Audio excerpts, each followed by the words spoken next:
আসসালামু আলাইকুম guys, Dayal film এক্সপ্লেনে আসার জন্য আপনাদেরকে স্বাগতম। আজ আমি যে নতুন মুভিটা এক্সপ্লেন করতে যাচ্ছি, রাবি তেজার মাঝ যাত্রা। তো এই মুভিটা সাসপেন্স অ্যাকশন থ্রিলার মুভি। এটা একটি ফ্যামিলি শো দেখার মতো, এবং যে কাহিনী আপনার কলিজা কাঁপিয়ে দিবে, যে তার ন্যায় নীতি এবং গন্তব্যস্থল কোথায় নিয়ে যায়। তো দেরি না করে আমরা সিনেমা শুরু করি এক্সপ্লেন।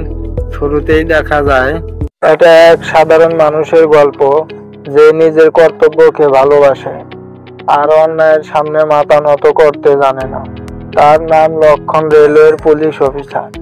দিন রাত কেটে যায় ট্রেনের শব্দের মাঝে, কিন্তু সেই শব্দের ভিতরে লুকিয়ে আছে এক নিঃশব্দ যুদ্ধ। একদিন ডিউটিতে সব সময়ের মতো দাঁড়িয়েছিল, সে হঠাৎ তার চোখে পড়ে এক সন্দেহজনক লোক। ট্রেন থেকে নামছে, হাত ভারী ব্যাগ। লক্ষণ এগিয়ে গিয়ে বলে, ভাই, ব্যাগে কি আছে? লোকটি বলে, স্যার, শুধু কিছু জামা কাপড়। কিন্তু লক্ষণের চোখ বলে দেয় কিছু একটা গন্ডগোল আছে। সে ব্যাগ খুলে দেখে ভিতরে ভর্তি নকল টাকা আর মাদক দ্রব্য। সেই মুহূর্তেই থেকেই শুরু হয় লক্ষণের জীবনের সবচেয়ে বড় লড়াই। সে লোকটিকে থানায় নিয়ে আসে, জিজ্ঞাসাবাদ শুরু হয়। কিছুক্ষণ পরে বেরিয়ে আসে ভয়ঙ্কর সত্য। এই ড্রাগ র্যাকেটের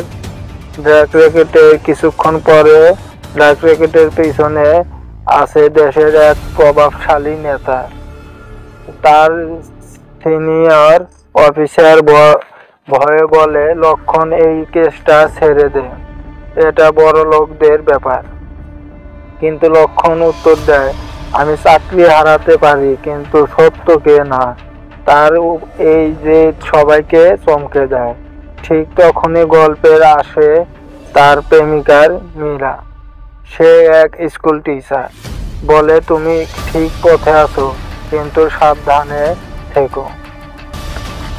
এক রাতে বাড়ি ফেরার পথে দুটো বাইকে করে কিছু লোক লক্ষণের ওপর হামলা করে। সে গুলিবিদ্ধ হয়, কিন্তু শেষ নিঃশ্বাস পর্যন্ত বলে যায়, আমি না থাকলেও এই কেস যেন বন্ধ না হয়। মীরা কাঁদে, কিন্তু হাল ছাড়ে না। সে লক্ষণের সব প্রমাণ নিয়ে মিডিয়া, কোর্ট, সব জায়গায় যায়। ধীরে ধীরে উন্মোচিত হতে থাকে গোটা নেটওয়ার্ক, নেতা, ব্যবসায়ী, পুলিশ, সবাই জড়িত এই বেআইনি কারবারে। লক্ষণ তখন হাসপাতালে, কিন্তু তার মনে শুধু একটাই কথা, ন্যায় হতে হবে। কোর্টে শুনানি শুরু হয়। লক্ষণ হুইল চেয়ারে করে কোর্টে আসে আর সব প্রমাণ হাজির করে। পুরো দেশ দেখে সেই বিচার। বিচারক বলেন, ন্যায়ের জয় হয়েছে, অপরাধীরা দোষী। সারা কোর্টে হাততালি শব্দের মুখরিত হয়ে ওঠে। মীরার চোখে জল, কিন্তু ঠোঁটে হাসি। শেষ দৃশ্যে দেখা যায় লক্ষণ ট্রেনের পাশে দাঁড়িয়ে। সূর্য ডুবে যাচ্ছে, বাতাস বইছে। সে ট্রেনের দিকে তাকিয়ে বলে, ট্রেন কখনো থামে না, আর আমিও থামবো না। সত্য হেরে যেতে পারে, কিন্তু শেষ পর্যন্ত জয় হয় ন্যায়।